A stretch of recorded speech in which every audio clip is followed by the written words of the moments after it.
Tak ja len dúfam, že mám Martina Guliša už na telefóne. Dobrý večer. Dobrý večer, Noro. Tak, zdravím ťa. Pekný večer prajem všetkým poslucháčom Slobodného vysielača. Ďakujeme. Tak Martin, čo sa stalo, alebo čo sa zmenilo? Sú nejaké zmeny od víkendu, alebo plánujete niečo? No, tak ako sme predpokladali, od víkendu sa internetom začalo šíriť množstvo videí. S tým sme samozrejme počítali, keďže priamo zásah, ktorý bol na Univerzite Komenského, natáčalo zhruba 20 ľudí. Takže chcelo to čas, kým sa tieto videá zavesia.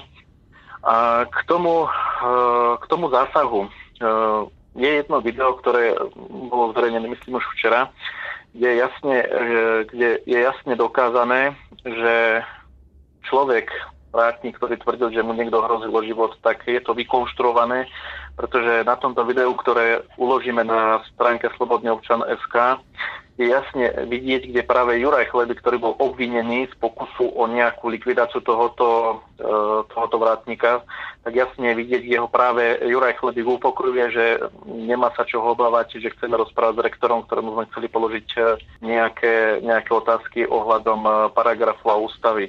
Takže ako to bolo na zásahu, bude vidieť na tomto videu, možno ste ho už aj videli, kde jasne Juraj Chlebík a Jozef Kláni upokojovali ľudí, aby neútočili na políciu, aby neútočili navzájom medzi sebou, aby nedomovali žiadny nábytok, alebo skrátka nerobili výtržnosti, že chceme rozprávať s rektorom v pokoji a v kľude. Vy ste ale, že ťa prerušujem, vy ste tam nešli, aby ste bušili do toho rektora, vy ste tam išli iba pre právnu radu, pokiaľ to dobre chápem. Tak, presne tak, pretože Univerzita Komenského je niečo ako posvetná zem, kde sa tvoria zákony, kde sú tie najväčšie kapacity, ktoré tvorili aj ústavu. Preto sme šli na toto symbolické miesto, kde samozrejme teda vznikol tento hrubý zásah. Na tomto videu, keď si ľudia pozrú a vypočujú, tak ja som napríklad tam nezachytil žiadnu výzvu, o ktorej rozprávajú policajti, o ktorej rozprávajú, že bola hovorená výzva zo strany polície, aby ľudia opustili Univerzitu Komenského. Neviem, ja som nezapočul túto výzvu, nezapočul som mu tam ani vtedy priamo, čiže z tohto videa jasne vyplýva, že celý ten zásah bol vykonštruovaný, totiž to potrebovali zasiahnuť a nevedeli na čo, alebo na základe čoho, tak vykonštruovali si nejaké obvinenie toho vrátnika, aj keď neviem z akého titulu by sa mu niekto mal vyhrážať. Ale skrátka, postupom času sa ukazuje, že celý zásah bol na politickú objednávku pravdepodobne priamo ministra, ak nie premiéra, na diskreditáciu nás, organizátorov a všetkých ľudí, ktorí sme sa tam zúčastnili. Čiže zásah bol bez výzvy. K chladným zbraniam, o ktorých sa hovorilo, že pozatýkali ľudí, ktorí mali pri sebe chladné zbranie, tak ja k tomu dodám, bol som tiež predvedený na policajné oddelenie. Zaujímavé je, a o tom sa nikde nepíše, nikto nehovorí, že napríklad ja som nebol vôbec prehľadaný. Ani pred zatýkaním, ani počas zatýkania, ani priamo na policajnom oddelení. To znamená, je hlúposť a klamstvo zo strany polície, že predvádzali ľudí, lebo mali pri sebe zbrane. Je to totálna hlúposť, pretože minimálne polovica vôbec nebola ani prehľadávaná. A ak sa aj stalo, že niekto mal, tak ich prehľadali až buď pri aute, keď už boli odvedené. Počkaj, to na Slovensku, keď máš pri sebe nôž, tak ťa za to zatknú? No, na Slovensku áno, pretože podľa nich je to chladná zbraň, s ktorou sa môže... Ja viem, čo je chladná zbraň, ale proste ako... A čo keď máš u seba nôž? No, podľa všetkého polícia si pod pojmom chladná zbraň môže vydedukovať napríklad aj mobilný telefón, lebo v určitom spôsobe sa dokáže ublížiť s mobilným telefónom.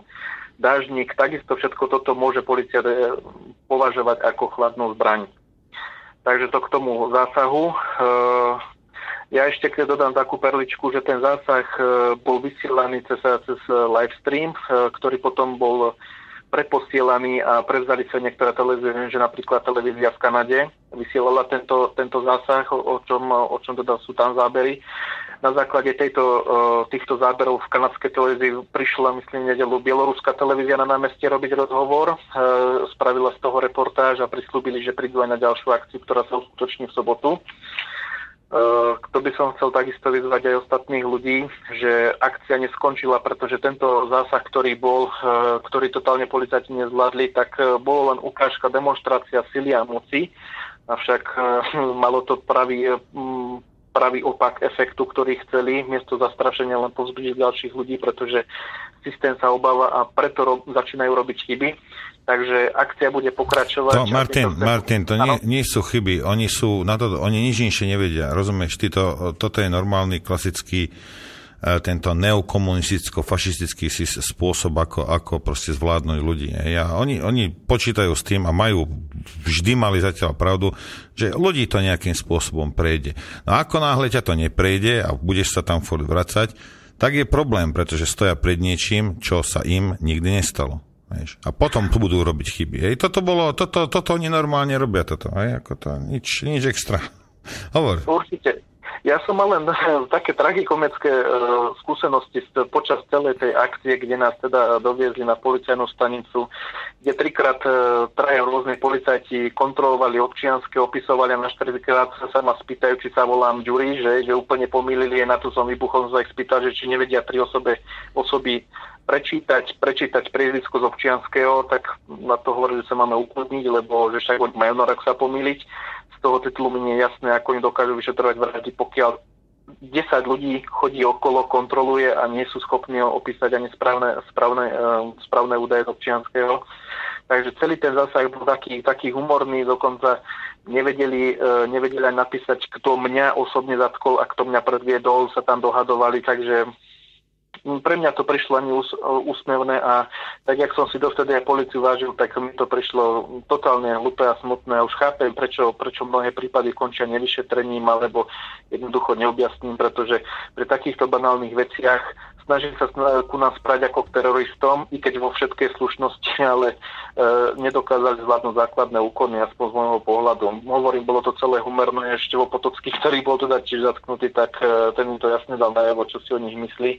Samozrejme, policajti, čo sa mohli akurát schlopiť zrak, pretože sami videli, že nemôžu mať vážnosť pred ľuďmi, keď oni nemajú vážnosť sami pred sebou. To bola aspoň moja skúsenosť tohoto zásahu. Ja len dúfam, že tým mladým chlapcom to začína tam docvakávať, že za pár stovák robia štetky. Ako je to dehonestujúce naozaj tú robotu, čo robia. A snáď im to docvakne. A keď nie, no tak nie, tak majú smolu, ale ja dúfam, že im to docvakne, že to, čo robia, je hrozné. Je to naozaj hrozné.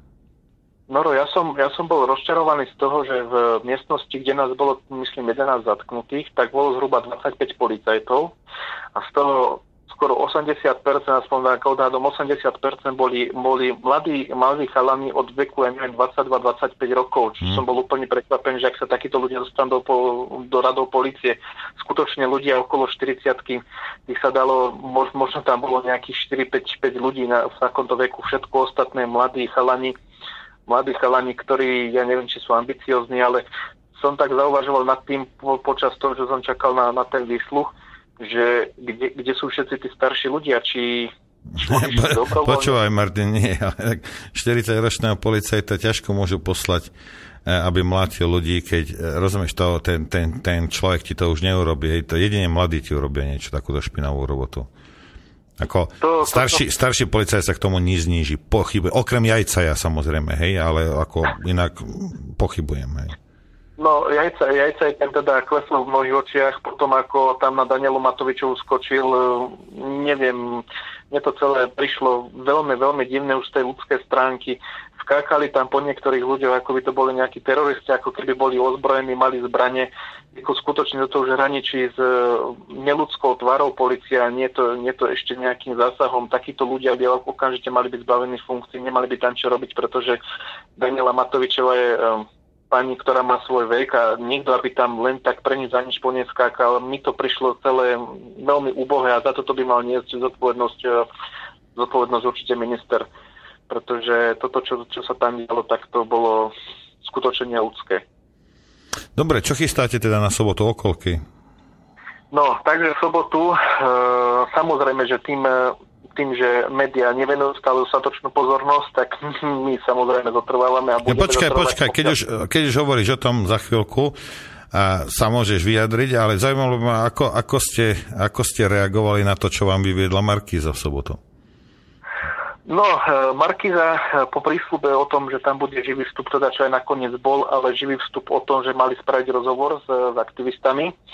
Nakoniec sa to zvrtlo tak, ako zvrtlo, že si tam odvysielala svoje. No a zaujímavé bolo skôr, keď teda skončilo nakrúcanie, zklopili kamery, tak utekala veľmi rýchlo, utekala moderátorka alebo redaktorka, utekala do auta, lebo sa bala tých ľudí pod tým tlakom vedome, že oklamala a zavedla týchto ľudí, pretože bolo nachystané teda nejaký výstup, nejaká spätná reakcia ohľadom celého zásahu, čiže Markíza sa tiež zachovala veľmi zbabelo a oni to veľmi dobre vedia. No inak takto chcem povedať poslucháčom aj tebe, že včera tu mali ten meeting v Banskej Bystrici na námestí. Ako si slúbili oni minulý týždeň, neviem, či nejaký 50 alebo 100 ľudí sa tam zliezlo a normálne ti tam vyliezli títo markizáci. No a neviem, kto bol pri megafóne, ale poslali ich preč. Začali im nadávať a ľudia ich normálne poslali preč. Takže si nemohli urobiť tú svoju reportáž na objednávku. Treba sa chovať asi takto. Vidíš, to je lepšie, keď o vás nebudú informovať a pôjde to internetom, hej, než aby vás takýmto spôsobom odpalovali na objednávku. Treba ich poslať normálne preč, ak ich tam uvidíš, proste treba im povedať, že sú prostitútky, hej, že sú to zvyčajné štetky a nech sa pakujú tam niekde do obchodného centra.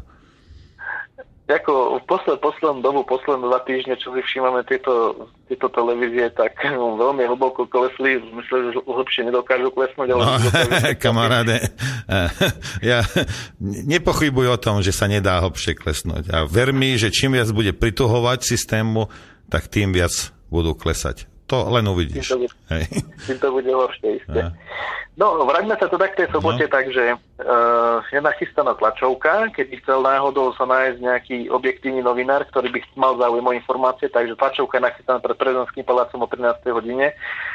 S tým, že akcia Boj o RTV vlastne to hlavné kredo, ktoré je od začiatku celospoločenská živá diskusia v pravidelnom intervale na verejnoprávnej televízii, čiže v RTVS. Takže túto reláciu stále pokračuje. Takže o 14. hodine teda začína akcia pred prezidentským palácom. Samozrejme, že tam bude aj nejaký priebeh, ten sa však určí na mieste celospoločenským demokratickým hlasovaním. Čiže vlastne sa tam rozhodneme, aké kroky podnikneme a čo sa bude diať, kam sa pôjde, či sa tam zostane. Takže každý jeden človek, ktorý tam príde, bude mať možnosť sa zapojiť do diania. Ako budú reagovať silové zložky, to uvidíme. Každopádne nemienime sa vzdávať. Tento zásah, ktorý bol, tak len vygradoval k tomu, že ľudia majú záujem, aby sa pokračovalo, my samozrejme neprestávame. Dobre, ďakujeme veľmi pekne a my to budeme samozrejme sledovať a držíme palce zatiaľ. Ešte by som chcel poslednú informáciu, že chcem poprosiť tých facebookových revolucionárov. Ja si myslím, že za 2 týždňov sa poodbavovali dosť, nebudem ich tu menovať, oni vedia, o koho ide. Nelichote správy ohľadom toho, že sme zneúctili pôdu Univerzity Komenského. Ja by som chcel dať len do pozornosti, že do Univerzity Komenského sme vstúpili cez otvorené dvere, ktoré neboli zamknuté, že sme tam vstúpili ako slobodní občania. A ak niekto zneúctil túto pôdu, tak nech si popozerajú videá, nech si popozerajú informácie a záznamy o tom, čo sme my žiadali a aká bola odozva. Hej. Takže minimálne by som sa poprosiť tých ľudí, keď už teda chcú nejakým spôsobom diskreditovať, tak nech si aspoň nájdu nejaké pádne argumenty a nie sa hrať jak malé deti na pieskovisku. Takže toto asi nebudú facebookoví revolucionári, toto bude tretí sektor, kto takéto zrovna ohľadne tohto robí. Dobre, Martin, ďakujem ti ešte raz. Maj sa krásne. Ďakujem, Maja. Pozdravujem, pekný večer prajem. Díky, ahoj.